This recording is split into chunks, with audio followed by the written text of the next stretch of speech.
Good morning, and welcome back to Easily Confused Words. This is episode 9. First, we have isle, like a tropical isle where you might go on vacation, versus aisle, like an aisle in the grocery store or the movie theater. So the first kind of aisle is easy. This kind of aisle is short for island.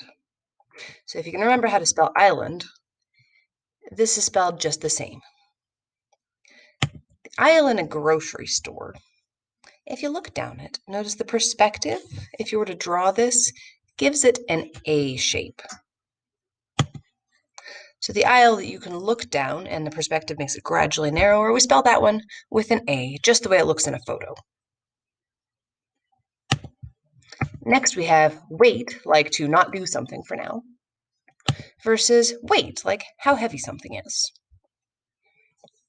This first kind of weight is spelled with an A, just like the word stay. If you tell your dog to stay, you want him to wait to eat that treat.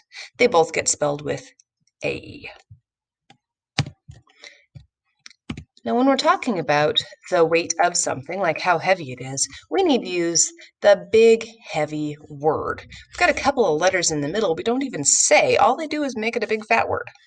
So when you're going to talk about how heavy something is, use the big, heavy word. Next, we have clothes, like what you wear, versus cloths, like washcloths or pieces of fabric. Now, nobody's saying this one wrong. It's just about the spelling. So let's take a look. This is just like they taught you when you were younger and learning how to read. Remember our silent E friend here?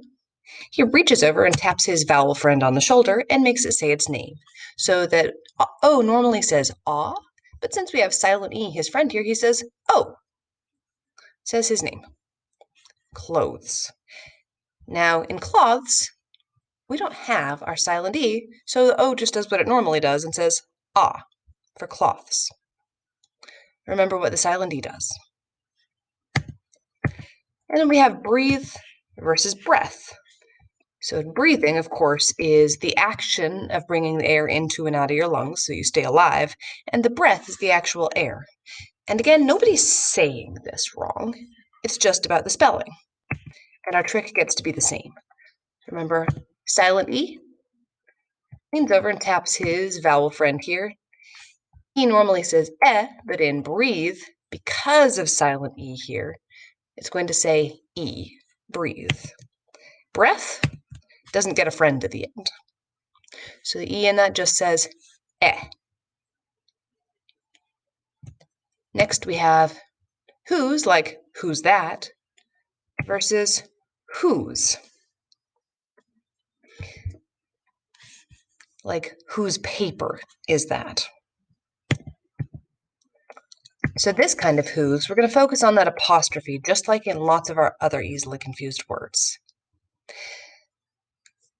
Whose, with the apostrophe, is going to be a contraction.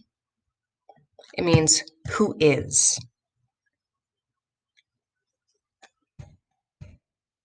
And this other kind of whose, with no apostrophe, is like his or hers. We don't use any apostrophes in those words.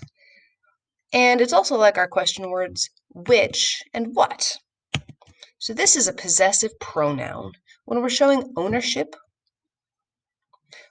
we don't use an apostrophe in our pronouns. His, ours, hers, its.